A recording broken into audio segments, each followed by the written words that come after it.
Okay, so it's 6:31. We're going to get started. My name is Shannon Landwehr. I am one of the school counselors. I actually work at both Woodstock High School and Woodstock North. And thank you so much for joining me. We have a couple other people on this call. Ava Motterhack is from MCC, and she'll be talking a little bit later in the presentation. And then Tanya Thomas is our college and career counselor, and she's going to kind of be the moderator or kind of behind the scenes, making sure everybody gets logged in and answers any questions in the chat. So as I just mentioned, we will be recording this. It's actually already recording, so that we can put it up on our Facebook page, well, actually more of our website, for anyone who isn't able to come today. So thank you so much. If everybody could maybe throw in the chat maybe what grade level their students are, so I can kind of get a sense of what who my audience is, that would be great. Just take a minute or so, or a little couple seconds to do that.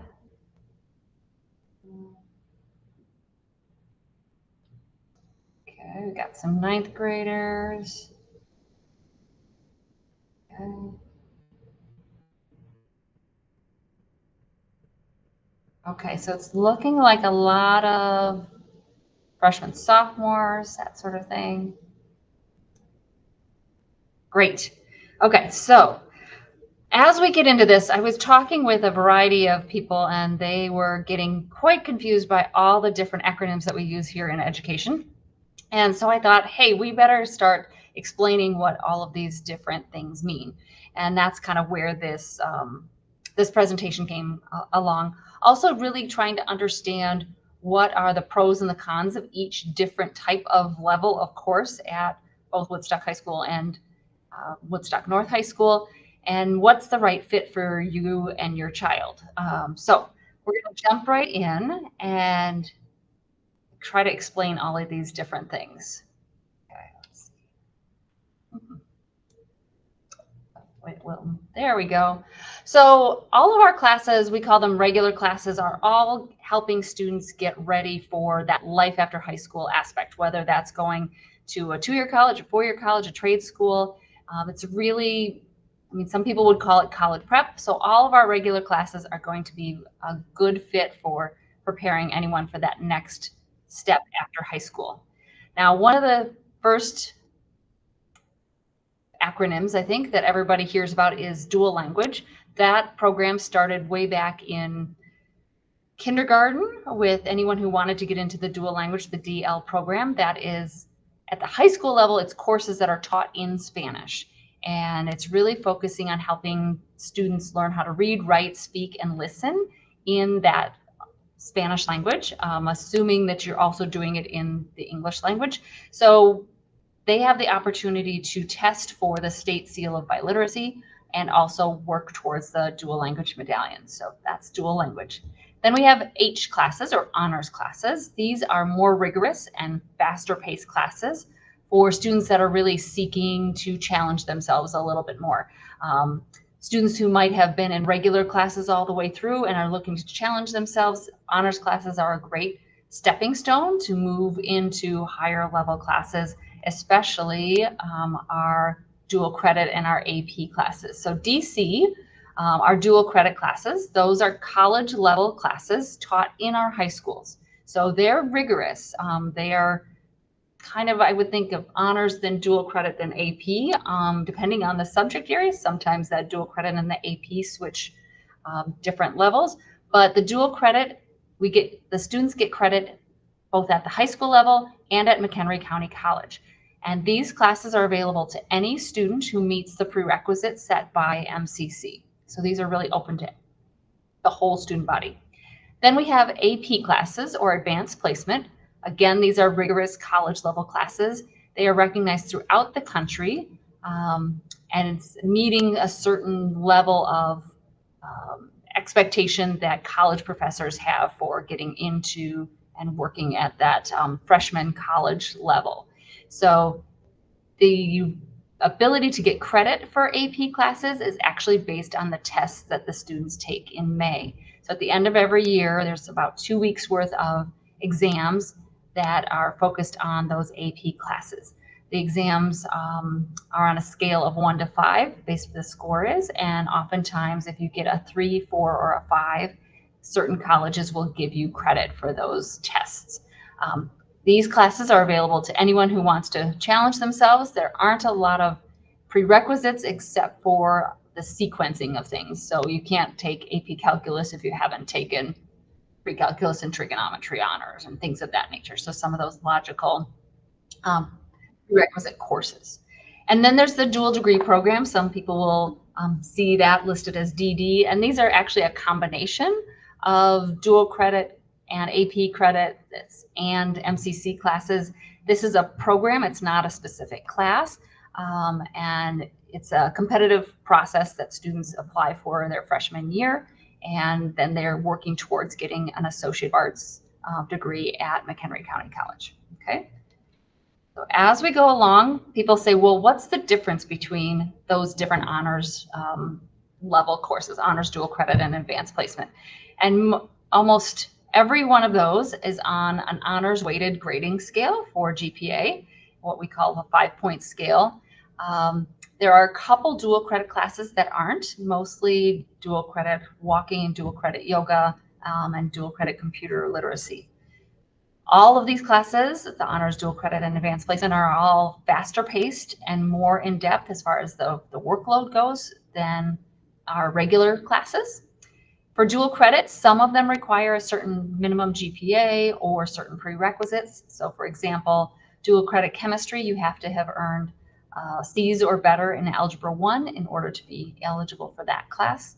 And once they start looking at what's going to count towards MCC, we really are encouraging students to earn a C- or better at Woodstock High School or Woodstock North High School in order to get those MCC credits and actually have them be good transferable credits going towards whatever college or program they want to take beyond Woodstock High School and Woodstock North High School.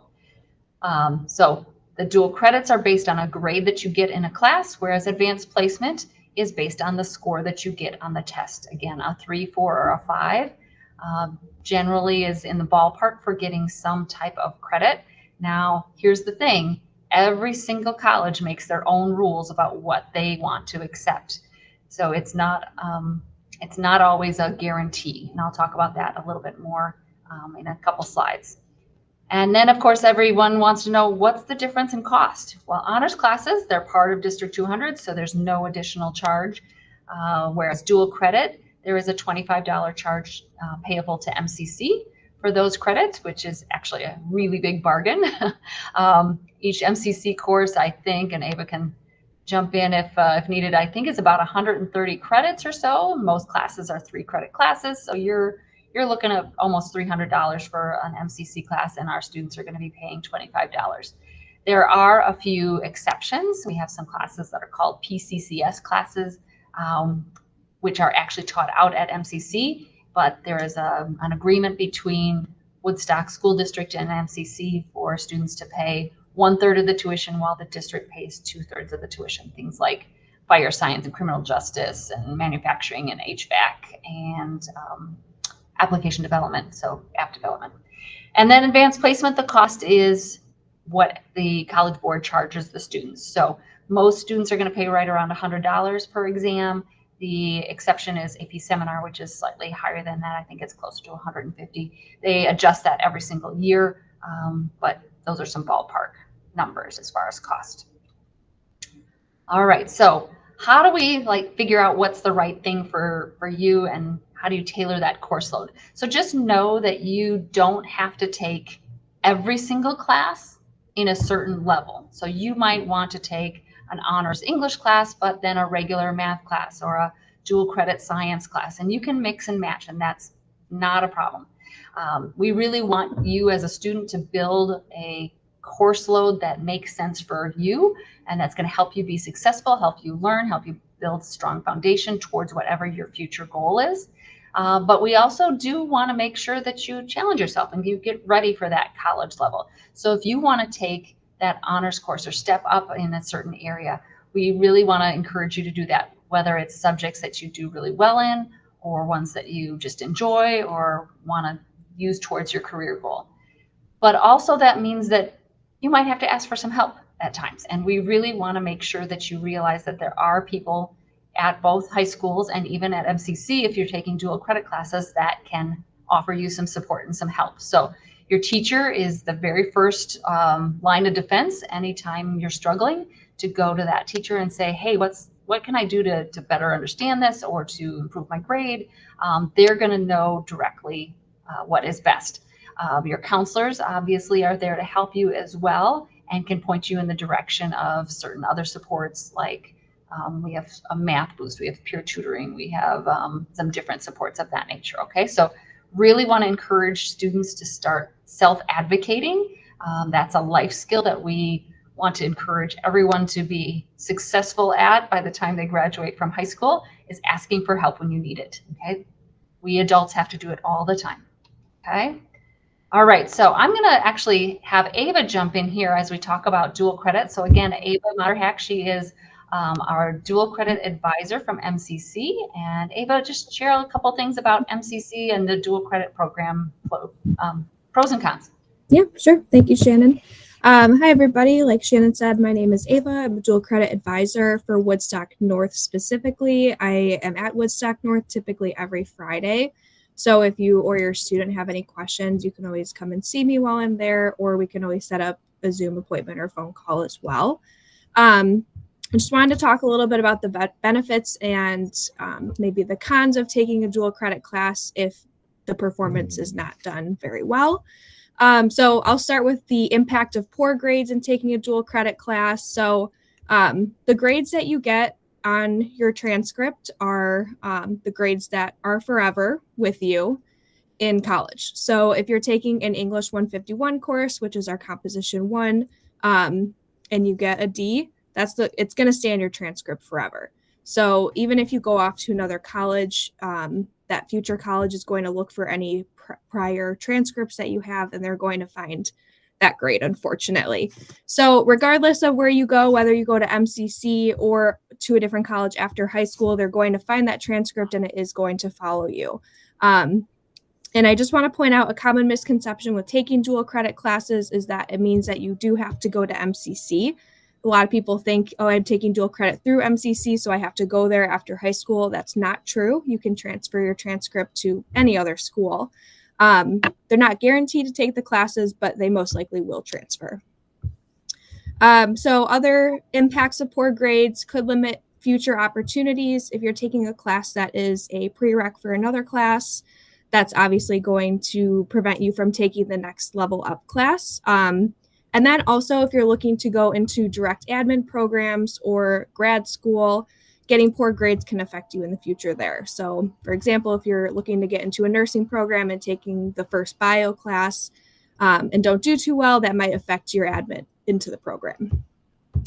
Financial aid gets a little bit tricky with high school. You can't get FAFSA or financial aid while in high school. But if you do poorly while in high school and have a bad GPA going into college on your college transcript, that will exclude you from getting financial aid.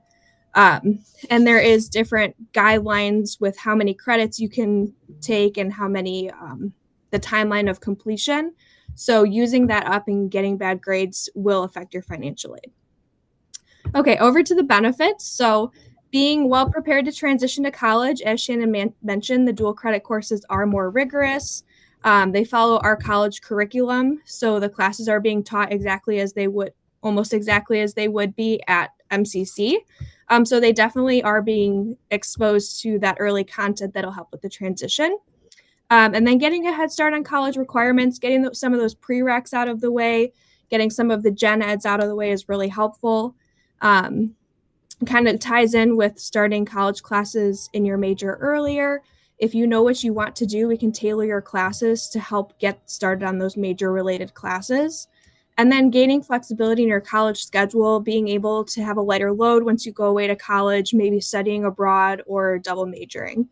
And then, of course, saving money, as Shannon said, a typical class, the 3 credit class is about $350, not including fees and books. So paying $25 for a high school dual credit class is a steal. Absolutely.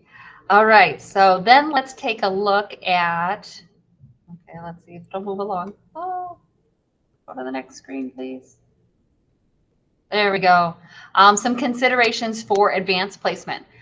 Some of the benefits of advanced placement, obviously, if you can get good tests, if you are a good test taker, you can get your college credits based on your tests, not worrying about so much, did I get a good grade in this specific class? I've even had some students who really have a strong knowledge of a certain course and they don't even take the course, they just take the exam.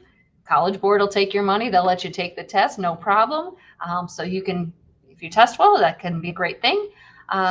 It's well recognized by colleges across the country. There is a thing called an AP audit that every single AP class has to submit. And so they know, the colleges know that these classes are going to be taught in a similar way across the country as far as rigor and content. The AP classes do tend to be preferred by highly selective colleges. But again, you know, it's really up to every single school. So the public colleges in Illinois, so your northern, your eastern UI, you see all those different schools. There is a state law that says, and all the community colleges, that says that they must accept or give some type of credit for earning a 3, 4, or a 5. But each school gets to decide what that's going to be. Taking dual credit U.S. history might get you out of a U.S. history class at one school, but it might just be a social studies or a social behavioral science class in another school. So again, it's very individual to each college.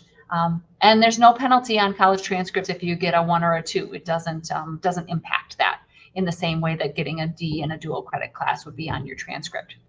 Now, some of the drawbacks of advanced placement, you do have to take a 3 to 4 hour comprehensive examination, and that's in the first 2 weeks of May.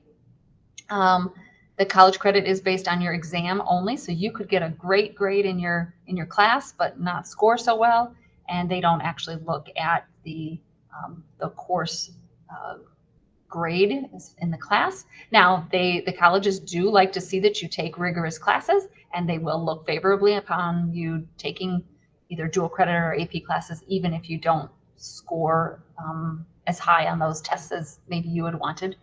Again, each college chooses what credit they're going to use, and it is more expensive than dual credit.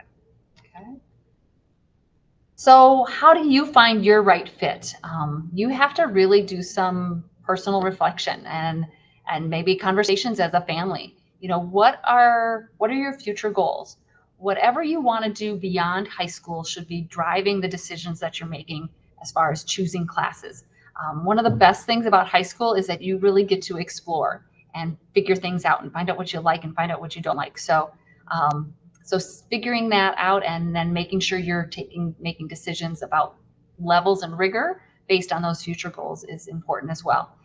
But we also realize that you are a human being, right? And we want you to be able to do some things outside of just studying and things. So your extracurricular activities, your balance of homework, your balance of making sure you actually get a good night's sleep. You should still be getting at least 7 or 8 hours of sleep every night.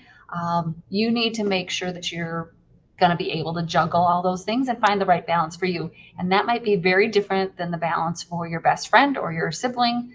So that has to be a personal decision. A lot of people will ask us about, hey, how will these credits transfer? And there are a variety of different resources that we can point you towards. If you Google AP credit policies, it will pop up a form that you can look and see how will University of Illinois accept my AP Human Geography credits versus Yale, that sort of a thing. There's also a website called transferology.com. You can put in all of your dual credit classes that you've earned credit for, and it will tell you about how different schools will accept those. And really, I think it's a lot of, again, really knowing yourself. Like, are you the type of student who is better with homework, or are you better with tests? Do you manage your time well? Do you need mom or dad to tell you to do your homework? Or are you a self-starter? What motivates you? What strategies do you use for studying and for getting ready for that exam? All of those things are important for you to consider as you make some decisions about which classes and which levels to take and how many of each. All right, so here's our timeline. So last week we started working with the current freshmen, and we went into their English classes and taught them how to actually do the course selection process in a program called SchoolLinks. Now, every single student 9 through 12 has a SchoolLinks account. This is used for a wide variety of things, everything from exploring careers to choosing colleges. You actually request your transcripts for your college applications through SchoolLinks. And the thing that we're doing now is you're choosing your classes for next year through SchoolLinks. Parents, you have access to this as well. And you can then be kind of that viewer of your child's SchoolLinks account. But a lot of the actually movement within the SchoolLinks has to be done from your child's portal. Next, this week, so starting tomorrow, we're going to be working with the sophomores, helping them through the whole process. After Thanksgiving, we'll be working with the current juniors, and then the freshmen will work with you guys in a little bit. January 6th for the current 9th through 11th graders is the deadline to submit all of the course requests into SchoolLinks. It will then shut down, and from January through February, counselors will be meeting one-on-one with every single student in the building, 9 through 11, to choose classes. So you'll have that 10 to 15 minute appointment with the counselor, a great chance to write down some questions and get some feedback and weigh the pros and the cons of different things. Okay. So again, remember, this is about finding the right fit for you as an individual, not the right fit for you and your best friend or you and your sibling, but you as an individual and what your goals are.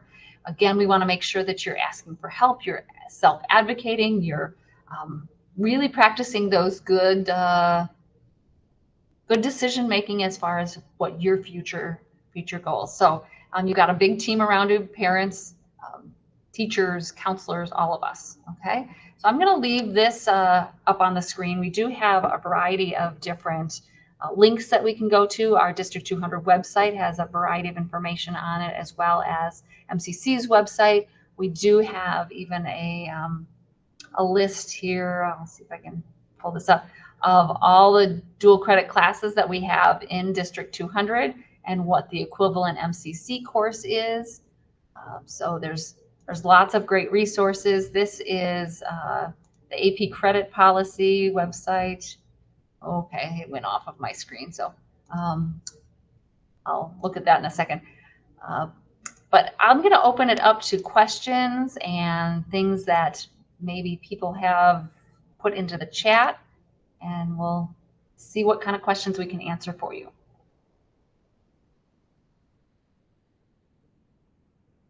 Feel free to turn on your microphone and ask a question.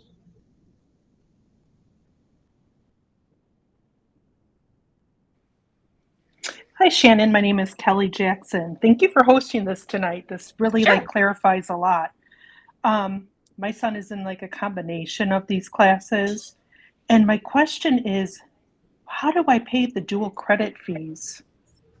Because he took dual credit last year, but that was just yoga and walking. But this year he's in dual credit chemistry, and I've never paid that $25 fee yet. You are not alone. Ava, do you want to take this or you want me to? I can take it. Okay. So there's a few different ways that you can pay for the dual credit class. Either you can have do you say son or daughter? Sorry, I can't. Son, yeah. My son log into his MCC account if he knows his MCC login credentials. Most of the time, the MCC dual credit students don't know their login information, and that's okay. We can help them get logged in. They can call the help desk, or if you don't want to go that route, you can call the registration office at MCC and pay over the phone, or visit the registration office. Let them know that your son is in a dual credit class and you have a fee to pay, and you can do it right over the phone or in person. Okay, great. Thank you. Yeah. I can drop the registration phone number in the chat too. Oh, that would be really helpful. Thank you.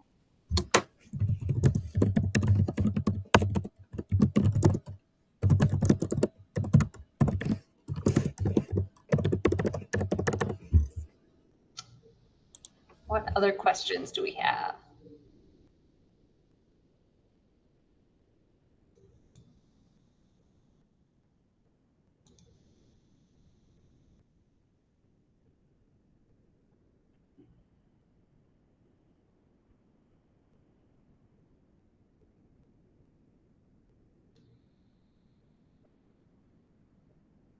Oh, the MCC help desk, that's for IT, and they can be very helpful in resetting passwords and things like that.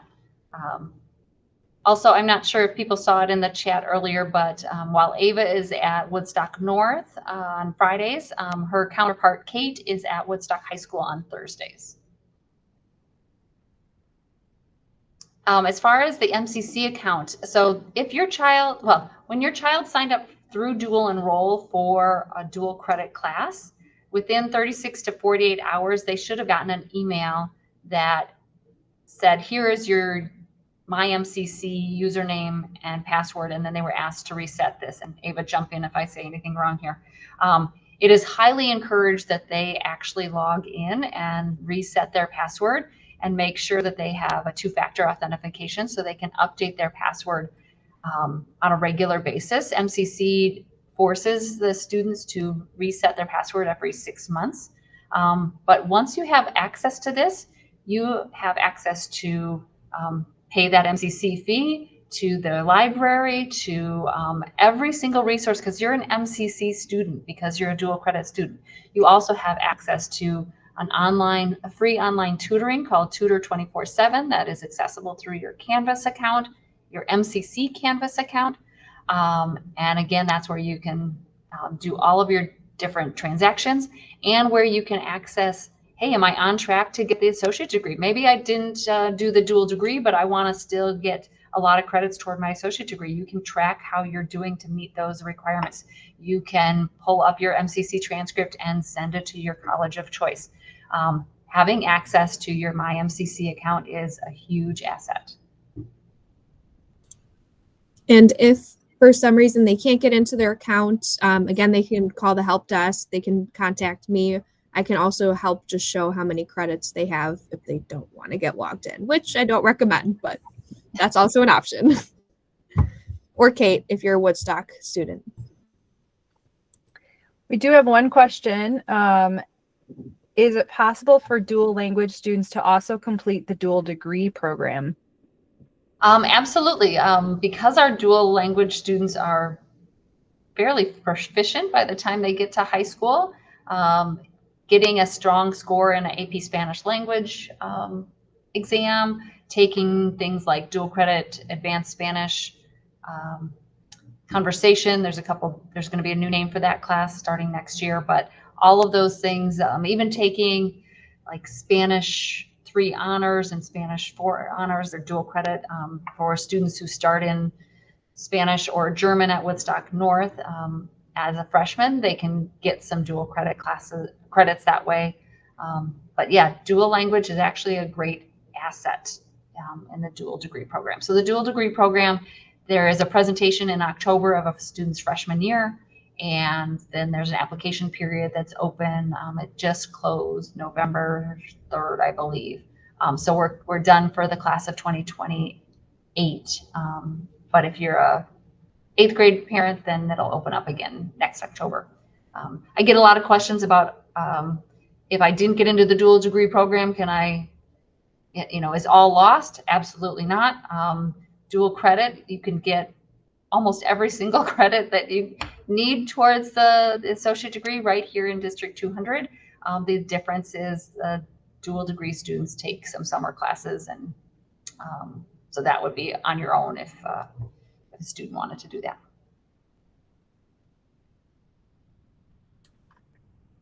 I'm going to jump in here just really fast, if that's okay, to just say, if you're trying to decide, since we have a lot of freshman and sophomore families in here, if you're trying to decide between dual credit and AP, really consider or start doing research early on the college that the student might want to go to. For example, our Ivy League schools are typically going to take the AP over the dual credit almost without question. But there are some schools that will take only a certain amount of AP credits, and they'll take an unlimited amount of dual credit. So as the student is starting to create that list of schools, which we're recommending juniors have a list of about 20 colleges in their schools that they are researching. So freshmen, sophomores, you can start this now. You don't have to wait. But if you really start thinking about it, and then when they come and visit the school or send an email or make a phone call to the school and just ask them, which do you prefer, dual credit or AP? And they may see it doesn't matter as long as you're taking rigorous courses, or they may see we have a limit or we prefer this. And that gives you a little bit of a gauge of what choices can help you save that money instead of taking a class that isn't really going to save you much money in the long run. And what I just have pulled up here is the AP credit policy search. So you can type in a certain class, let's see, I don't know, let's see, Illinois State University, right? And you can say, if I take AP Human Geography as a freshman and I get a score of a 3, it's going to give me 3 credits and it's going to be elective credit. But if I get a 4, I'll get out of Geography 142. Okay, so you can do this for any different school. Another good resource, this is the Transferology. So you can make your own count, and again, that will show you what your dual credit classes, how those transfer to another school. And this is what school links would look like for our students. I'm just demoing as a student here. But you can go over here, you can look at colleges, you can look at careers, you can explore those. And this is where Course Planner under the school is where they will choose classes for, oh boy, I didn't realize I had to do this. Here we go. But they can actually plan out all 4 years right here on School Links. And oopsies, here we go, continue. And you'll actually be able to see, once this gets flushed out, all the different classes that they want for 9th grade, 10th grade, 11th grade, 12th grade. And they just go in and choose their, I want to do English, honors English courses, and I'm going to do AP Seminar. And I'm going to do AP English Lang in senior year. I'm going to take AP English Literature. And then in math, I'm going to do regular classes, and I'll do geometry and recalc trig and so forth, and you can see it'll start flushing those things out. Okay. Any other questions?